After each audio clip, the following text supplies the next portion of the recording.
Start करते हैं आज का अपना सेशन। तो देखिए ये है question number first. Pipe A and B can fill a tank in 20 hours and 12 hours respectively. मतलब पाइप ए के द्वारा किसी टैंक को कितने देर में फिल किया जा रहा है, 20 घंटे में, और बी के द्वारा कितने घंटे में फिल किया जा रहा है, 12 घंटे में फिल किया जा रहा है। फिर पाइप सी कैन एम्प्टी। देखिए पाइप सी क्या कर रहा है, ये भरने के लिए हम प्लस लिख दिए हैं, और सी क्या कर रहा है, निकाल रहा है 10 आवर्स में। निकालने के लिए हम यहाँ -10 नोट कर देते हैं। अब यहाँ हम ये तीनों का एलसीएम पहले लेके टोटल वर्क निकाल लेते हैं। तो टोटल वर्क कितने आ जाएगा, इसका एलसीएम यहाँ 60 आ जाएगा। मतलब ये टोटल काम 60 है। अब आगे बढ़ते हैं question. If all 3 pipes are open alternately 1 hours. मतलब 1 घंटा ए चलेगा, 1 घंटा बी चलेगा, फिर 1 घंटा सी चलेगा। और यहाँ कह रहा है कि स्टार्ट करेगा ए स्टार्ट करेगा, उसके बाद बी, उसका सी, ऐसा यहाँ इस क्वेश्चन में कहा जा रहा है। अब इसके अनुसार आगे बढ़ेंगे। तो यहाँ होल टैंक को यहाँ फिल करना है। होल टैंक ये कितने घंटे में फिल हो जाएगा ये आपको बताना है। तो देखिए टोटल वर्क है 60। ए को कितना घंटा लग रहा है, 20 घंटा। तो 1 घंटा में ए कितना भरेगा, 3। इसी तरह बी 1 घंटा में कितना करेगा, 12 25 60, 5। और सी 1 घंटा में कितना निकालेगा, 6। तो आप ये ध्यान दीजिए, ये भरने वाला है, ये भी भरने वाला है, ये निकालने वाला है। तो 5 3 8, 8 यूनिट गया, और सी क्या 6 निकाल दिया। तो टोटल ये 2 निकाल दिया है। अब ये 2 क्या है, देखिए इस चीज़ को समझिए। ये 2 क्या है, ये 2 कितने घंटे के बराबर, ये 3 घंटे के बराबर हो गया। मतलब 3 घंटे में 2 ही काम हुआ है। कैसे, पहला घंटा ए 3 यूनिट गया, फिर दूसरा घंटा बी गया 5 यूनिट, 8 हो गया, और तीसरा घंटा सी क्या किया, 6 यूनिट निकाल दिया। इसी कारण 8 में से 6 चला गया, तो यहाँ 2 यूनिट बचा। क्योंकि यहाँ लिखा हुआ अल्टरनेट, साथ मिलकर नहीं, एक मतलब एक के बाद दूसरा, दूसरा के बाद तीसरा, ऐसा यहाँ होगा। अब यहाँ बताना कि कितने समय में टैंक को फिल हो जाए। तो देखिए आप बहुत लोग जनरली क्या करते हैं, 2 यूनिट 3 घंटा में, तो टोटल 60 है। तो आप सीधे यहाँ 30 से मल्टीप्लाई कीजिएगा इधर, और इधर भी 30 से मल्टीप्लाई कर दीजिएगा, हो जाएगा 90 आवर्स। आप आंसर टिक करके आ जाइए, जो कि हो जाएगा ये गलत। तो देखिए इस टाइप के क्वेश्चन को ऐसे नहीं सॉल्व करते हैं। आप यहाँ लिखने के बाद, इतना करने के बाद आपको एक चीज़ का ध्यान देना है कि देखिए लास्ट, अगर हम लास्ट की बात करते हैं तो लास्ट में क्या करना है, हमको टैंक फिल करना है। तो लास्ट में सिर्फ ए काम करेगा, बी काम करेगा, सी नहीं करेगा, क्योंकि वो तो निकाल दे रहा है, क्योंकि हमको टैंक फिल करना है। तो ए 1 घंटा में 3 यूनिट करेगा, बी 1 घंटा में 5 यूनिट करेगा। तो ये लास्ट घंटा में, जो लास्ट 2 घंटा में 8 यूनिट, ये 2 घंटा में ए बी के द्वारा काम कर लिया जाएगा।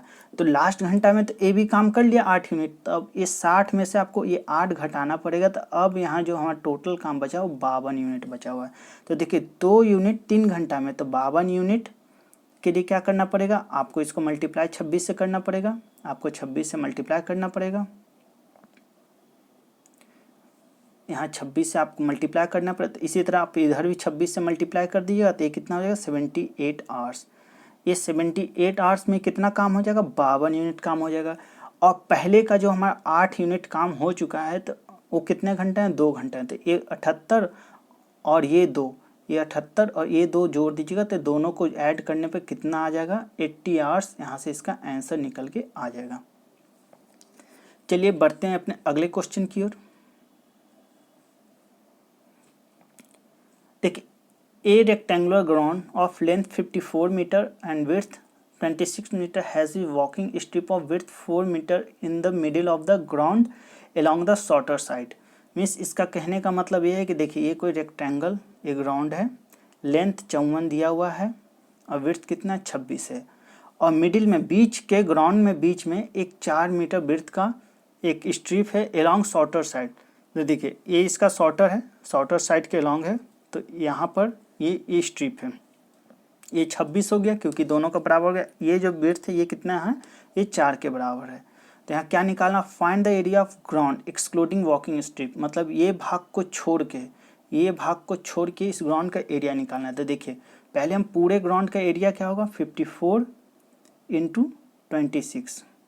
अब माइनस क्या करना है, स्ट्रिप का। तो स्ट्रिप का क्या होगा, देखिए स्ट्रिप का ये हो गया लेंथ, ये हो गया विड्थ। तो 26 × 4। अब देखिए यहाँ से आप 26 कॉमन ले लीजिए, तो 26 कॉमन लीजिए तो 54 माइनस 4 बचेगा, ये 50 इंटू 26 कीजिएगा तो यहाँ से इसका 1300 इसका आंसर निकल के आ जाएगा। अब बढ़ते हैं अपने अगले क्वेश्चन की ओर। देखिए train A length 280 metre can cross a platform of length 360 metre in 32 second. देखिए डिस्टेंस बराबर क्या होता है, स्पीड इनटू टाइम। तो टोटल डिस्टेंस यहाँ कितना हो गया, आप इस चीज़ को ध्यान दीजिए, length of train plus length of platform. तो लेंथ ऑफ ट्रेन कितना है 280 और 360, तो डिस्टेंस टोटल कितना हो गया 280 और 360 जुड़ेगा तो कितना हो जाएगा, ये 0 हो जाएगा 14 और ये 640 हो जाएगा। यहाँ 640 इसका डिस्टेंस हो गया। अब स्पीड हमको अभी पता नहीं है तो स्पीड को अभी एस लिख देते हैं, फिर ये कितने टाइम क्या है 32 सेकंड में क्रॉस कर देते हैं, 32 लिख देंगे। अब क्वेश्चन में आगे बढ़ते हैं। The ratio of speed of train b and train a, मतलब स्पीड हो जो ट्रेन बी का स्पीड है और ट्रेन ए का स्पीड का जो रेशियो है 3:2 यहाँ दिया गया है। तो यहाँ बताना find the length of train B if train B crosses a man 30 second. तो यहाँ ट्रेन बी का आपको लेंथ बताना है।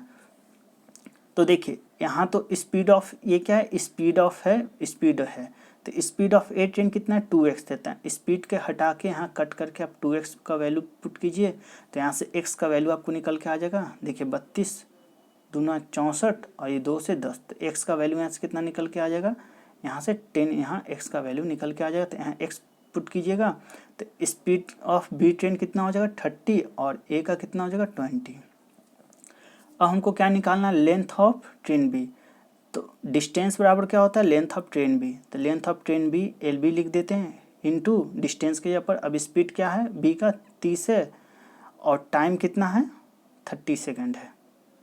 तो देखिए अगर कोई ट्रेन कोई मैन को क्रॉस करती है तो जो लेंथ ऑफ जो डिस्टेंस रहता है वो किसके बराबर होता है, लेंथ ऑफ ट्रेन के बराबर ही होता है। तो यहाँ से आप इसे 30 इंटू 30 मल्टीप्लाई कर देते हैं, 900 मीटर इसका लेंथ निकल के आ जाएगा आंसर। अब बढ़ते हैं अपने अगले क्वेश्चन की ओर।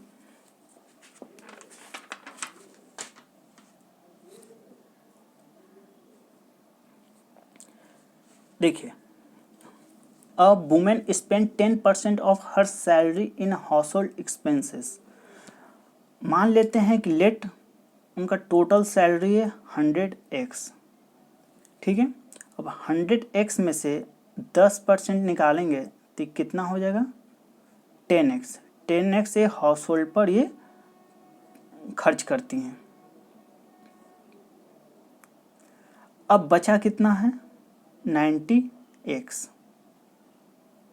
अब 90x, अब आगे बढ़ते हैं, ऑफ द रिमेनिंग, मतलब रिमेनिंग जो 90x बचा उसका रिमेनिंग का 10%, इसका जो 10% कितना 10% 90x का कितना हो जाएगा 9x। ये कहाँ जाता है, म्यूचुअल फंड में ये इन्वेस्ट करती हैं।